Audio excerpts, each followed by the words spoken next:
Halo, selamat datang kembali ya. Pernah nggak sih Anda di situasi penting, kayak wawancara kerja gitu, atau meeting bisnis penting lah, terus tiba-tiba ditanya, oke, coba ceritain dikit tentang diri Anda. Nah loh, seringnya kita malah bingung kan? Atau yang lebih parah malah nyebutin daftar jabatan, tanggal, kayak lagi bacain profil LinkedIn sendiri. Nah, penelaan kita kali ini mau ngebongkar cara merangkai cerita perjalanan karir Anda. Biar nggak kejebak dalam apa yang disebut buku sumber kita ini, sindrom subalfabet. Tahu kan? Rentetan fakta kering yang, ya ampun, bosenin banget.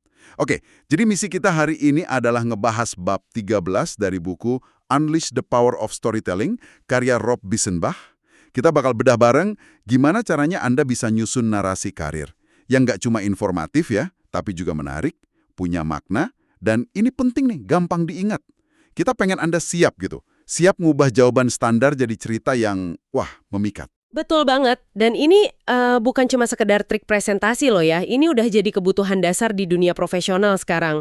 Kemampuan buat cerita tentang diri sendiri secara efektif, itu bisa jadi pembeda utama. Kita tuh udah nggak dinilai dari daftar pencapaian doang, tapi dari kemampuan kita menjelaskan siapa kita, apa sih yang bikin kita semangat, dan nilai unik apa yang bisa kita kasih. Intinya nunjukin benang merahnya itu loh, yang nyatuin perjalanan Anda, bukan cuma titik-titik data aja. Oke. Mari kita langsung ke intinya deh. Buku ini ngasih gambaran yang kayaknya banyak dari kita pernah alamin ya. Soal rapat gitu, terus orang ngenalin diri nyebutin jabatan, perusahaan, tanggal. Wah, angka anggaran juga kadang disebut. Subalfabet katanya. Nah, kenapa sih pendekatan yang kelihatannya logis dan faktual ini malah sering banget gagal ninggalin kesan? Apa yang salah ya sebenarnya? Gagalnya itu, akarnya ada di cara kita komunikasi sebagai manusia kan. Pendekatan subalfabet itu ya jelas gagal karena beberapa hal penting sih. Pertama, dan ini paling utama nih, gagal bangun koneksi emosional. Kita kan sebagai manusia nyambungnya lewat cerita, lewat emosi. Bukan cuma ya deretan fakta atau jabatan. Kedua, informasi kayak gitu tuh nggak bikin Anda beda. Ya kan? Hampir semua orang di ruangan itu punya jabatan, punya riwayat kerja. Yang hilang ya keunikan Anda. Ketiga, itu sama sekali nggak jawab pertanyaan kenapanya. Kenapa Anda ambil langkah itu? Apa motivasinya? Apa yang dipelajari? Inti diri Anda sebagai profesional tuh hilang di situ. Masuk akal banget. Jadi kalau daftar fakta itu gagal, apa dong lawannya? Yang ditawarin buku ini? Prinsip dasarnya apa nih biar beda? Prinsip dasarnya sih sebenarnya simple, tapi kuat banget. Gini, intinya kita bingkai perjalanan karir kita, hidup kita lah, itu sebagai ya sebuah cerita. Ini bukan cuma ganti format lo ya, tapi ngubah cara pandang. Sebuah cerita itu secara alami lebih menarik. Otak kita emang dirancang buat proses dan ingat narasi kan. Cerita ngasih konteks buat lika-liku perjalanan, termasuk jeda atau perubahan arah yang mungkin kelihatan aneh kalau di CV doang. Dan yang paling penting cerita bikin Anda bisa nyampein motivasi, nilai-nilai, keunikan Anda, tapi secara implisit dan lebih meyakinkan gitu. Wah, menarik itu. Jadi bukan cuma soal apa yang kita omongin ya, tapi gimana kita ngebungkusnya. Buku ini ngasih contoh yang menurut saya kuat banget soal penjual asuransi itu. Bisa diceritain dikit nggak gimana kisahnya nunjukin kekuatan perubahan dari fakta jadi cerita? Oh iya ya, contoh itu bagus banget buat gambarin poin ini. Jadi ada penjual asuransi, awalnya tuh motivasinya ya murni finansial, pengen dapat duit sebanyak-banyaknya, itu aja. Tapi ada tragedi yang mengubah pandangannya total. Sahabat baiknya meninggal, kecelakaan, ninggalin keluarga tanpa ya perlindungan finansial yang cukup. Nah peristiwa ini jadi insiden pemicu dalam ceritanya dia. Dia ngalamin semacam titik balik, ya emosional, ya profesional. Misinya jadi bukan lagi sekedar jual polis asuransi. Tapi dia pengen mastiin nggak ada keluarga lain yang ngalamin kesulitan kayak gitu. Dia mulai ceritain kisah ini, bukan detail polisnya loh ya, tapi cerita ini buat nunjukin kenapa dia ngelakuin pekerjaannya sekarang. Wah, luar biasa ya. Gimana cerita itu langsung ngubah persepsi kita soal profesinya, soal orangnya juga. Bukan lagi penjual doang, tapi jadi kayak pelindung gitu ya kesannya. Nah, ini bawa kita ke pertanyaan berikutnya nih. Gimana caranya kita sebagai individu bisa nemuin benang merah atau cerita inti dalam perjalanan kita sendiri, yang mungkin nggak sedramatis itu ya ceritanya.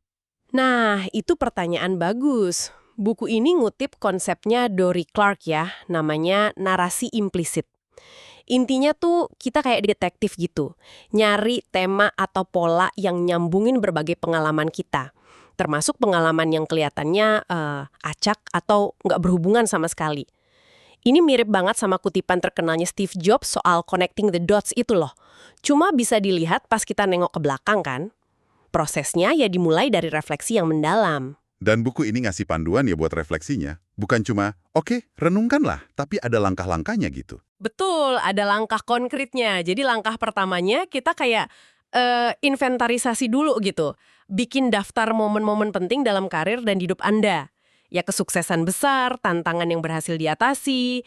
Terus kegagalan juga penting loh, kegagalan yang ngasih pelajaran berharga itu sering jadi sumber cerita yang kuat banget. Penghargaan, promosi, proyek penting, bahkan pengalaman di luar kerja formal yang ngebentuk diri Anda, catat semua. Oke, jadi setelah bahan mentahnya kekumpul, buku ini nyaranin kita buat nanya ke diri sendiri ya. Kayak interogasi gitu, tapi ke diri sendiri. Misalnya, tema apa sih yang muncul terus? Kayak problem solving, atau bangun tim, inovasi, atau apa gitu. Terus, skill apa yang paling sering kepake pas lagi susah? Sifat karakter apa, misalnya tekun, empati, rasa ingin tahu yang paling bantu kita? Kata orang lain, kontribusi unik kita apa sih? Bagian kerjaan mana yang benar-benar bikin kita semangat dan kenapa? Dan ini nggak kalah penting, perasaan kita gimana pas ngalamin momen-momen kunci itu? Emosi itu kan jantungnya cerita ya. Iya, proses introspeksi ini krusial banget. Penulis bukunya sendiri, si Rob Bissenbach, dia cerita pengalaman pribadinya.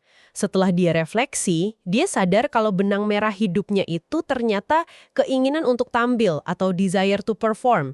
Ini ngejelasin kenapa dia dari kecil suka jadi pusat perhatian, kenapa dia nyemplung ke dunia acting, terus kenapa akhirnya dia ngerasa pas jadi pembicara publik dan konsultan komunikasi.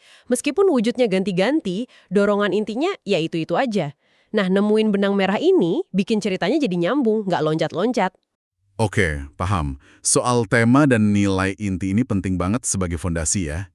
Tapi terus gimana kita bangun struktur cerita di atas fondasi itu? Biar nggak berantakan kita pas cerita.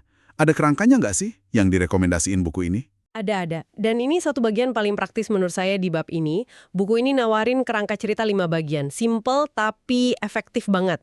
Anggap aja ini kayak peta gitu, buat ngubah daftar riwayat kerja jadi narasi yang hidup. 5 bagiannya itu. 1. Permulaan atau the setup. Gambarin keadaan normal Anda sebelum ada perubahan penting.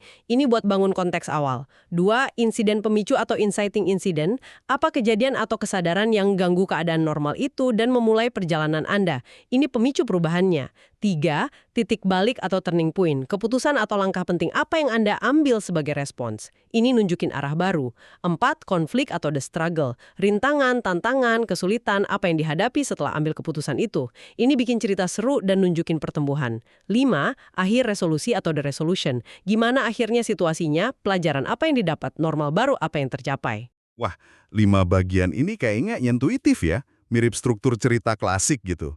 Terus gimana kerangka ini bikin narasi karir lebih ngena dibanding cuma urutan waktu aja? Kekuatan struktur ini tuh ada di kemampuannya bikin alur naratif yang bikin orang pengen dengar terus. Secara nggak langsung, di dalamnya udah ada semua elemen dasar cerita. Anda sebagai karakter utama, ada tantangan dari insiden pemicu dan konflik, ada tujuan yang kelihatan dari titik balik, dan ada resolusi sebagai penutupnya. Ini ngubah daftar kejadian jadi sebuah perjalanan yang, ya, punya makna. Tapi ingat ya, ini kerangka fleksibel, bukan rumus kaku. Disesuaikan aja biar otentik sama pengalaman Anda. Oke, coba kita tes ke contoh penjual asuransi tadi ya, biar kebayang. 1. Permulaan. Penjual asuransi yang fokusnya cuma jualan dan komisi. Normalnya dia gitu. 2. Insiden pemicu. Sahabatnya meninggal mendadak, keluarganya nggak siap secara finansial. Itu ganggu dunianya. 3. Titik balik. Dia mutusin buat ubah fokus karirnya, bukan cuma jual, tapi bantu keluarga merencanakan masa depan. Itu keputusannya. 4. Konflik. Mungkin dia susah ngubah kebiasaan lama, atau harus yakinin orang lain soal niat barunya, atau ya konflik batin soal prioritas. Itu perjuangannya. 5. Akhir resolusi. Dia nemuin kepuasan dan makna baru di kerjaannya. Udah bantu banyak keluarga, merasa kerjaannya lebih dari sekedar transaksi. Itu kondisi barunya. Pas sih. Pas banget dan yang menarik, struktur ini juga bisa loh dipakai buat cerita yang mungkin rasanya lebih biasa aja. Nggak sedramatis itu. Kayak cerita karir penulis bukunya sendiri. 1, permulaan. Dia kerja di corporate, bidang PR communication. Nyaman sih, tapi kayak ada yang kurang. 2, insiden pemicu. Ada rasa gatel kreatif gitu yang nggak kesalurkan. Pengen ekspresiin sisi lain dirinya. 3, titik balik. Dia ambil langkah nyata, ikut kelas improvisasi di Second City, keluar dari zona nyaman korporatnya. 4, konflik. Dia harus imbangin 2 dunia, kerja korporat siang hari, main teater malam hari. Cari cara gimana nyatuinnya. 5, akhir atau resolusi. Dia nemuin cara gabungin skill bisnis dan seni pertunjukannya jadi karir unik. Jadi pembicara, penulis, konsultan yang fokusnya di storytelling dan komunikasi. Dia berhasil nyambungin titik-titik itu. Wah, ini nunjukin banget ya. Ternyata siapapun, mau karirnya lurus-lurus aja atau belok-belok, bisa pakai struktur ini buat nyajiin perjalanannya jadi lebih menarik dan nyambung. Nah, selain struktur tadi, ada pertimbangan penting lain nggak sih yang perlu kita ingat pas nyusun dan nyampein cerita kita ini? Oh tentu ada. Salah satu yang paling penting dan ini sering lupa nih, adalah audiens. Kita ngomong sama siapa? Tujuannya apa ngobrol ini? Cerita yang Anda sampaikan pas wawancara kerja mungkin perlu nekenin aspek kompetensi, cara Anda nyelesain masalah gitu kan. Sementara kalau di acara networking mungkin bisa lebih fokus ke passion Anda atau perjalanan unik Anda. Jadi bagusnya sih punya beberapa versi cerita, disesuaikan sama konteks dan tujuannya. Fleksibel aja. Nah, itu poin penting banget. Berarti ini bukan tugas sekali jadi, langsung beres ya? Kayaknya buku ini juga nekenin kalau proses nemuin dan nyempurnain cerita ini tuh ya perjalanan terus-menerus. Tepat sekali. Ini butuh latihan, butuh refleksi, dan ya butuh berani nyoba juga. Jangan ragu minta masukan dari orang yang Anda percaya, yang kenal Anda baik. Mentor, teman, kolega. Perspektif mereka tuh bisa berharga banget buat lihat pola atau kekuatan yang mungkin kita sendiri nggak sadar. Terus buat Anda yang mungkin ngerasa, aduh, saya kan masih awal karir, belum banyak cerita nih. Buku ini nyaranin gali aja pengalaman non-kerja. Proyek kuliah, kegiatan sukarela, hobi, tantangan pribadi yang berhasil diatasi. Semua itu bahan cerita yang valid kok. Dan ingat, cerita Anda bakal terus tumbuh seiring perjalanan Anda. Jadi, ya diasah terus. Buku ini juga nyinggung gimana prinsip dasar cerita, kayak pakai emosi, bab 4, atau jaga fokus, bab 6, itu juga berlaku di sini. Oke. Jadi, setelah kita ngobrol panjang lebar nih, intinya apa sih yang harus kita bawa pulang? Kita udah lihat kenapa cerita itu lebih kuat dari fakta buat karier. Terus, cara nemuin benang merah pengalaman kita, sama kerangka 5 bagian buat nyusun ceritanya. Kita juga diingatin soal pentingnya audiens dan latihan terus-menerus. Pertanyaannya sekarang buat Anda yang dengerin. Gimana Anda mau mulai merangkai cerita unik Anda sendiri? Nah, sebagai penutup nih, saya mau ninggalin satu pemikiran buat direnungkan. Cerita yang Anda pilih buat diceritain tentang diri Anda, itu bukan cuma laporan masa lalu loh ya. Cerita itu secara aktif ngebentuk gimana orang lain lihat Anda sekarang, dan bahkan bisa ngaruhin peluang dan arah masa depan Anda. Narasi itu punya kekuatan ngebentuk. Jadi pertanyaannya bukan cuma apa cerita saya, tapi juga narasi kayak apa sih yang mau saya bangun dan proyeksikan mulai hari ini? Ini aset strategis banget. Oh ya, sebagai catatan tambahan sedikit, proses bangun narasi pribadi ini nyambung banget loh sama konsep bangun personal brand. Nah, itu dibahas lebih dalam di bab selanjutnya, bab 14 di buku ini. Kalau Anda tertarik gali lebih jauh, Oke deh, terima kasih banyak ya udah menyimak penelaahan mendalam kita kali ini. Semoga wawasan dari bab 13, Unleash the Power of Storytelling ini, bisa kasih inspirasi dan alat yang konkret buat Anda. Buat mulai lihat dan ceritain perjalanan karir Anda dengan cara baru yang lebih kuat. Jangan ragu buat mulai proses refleksi dan nyusun cerita Anda ya. Sampai jumpa di penelaahan berikutnya.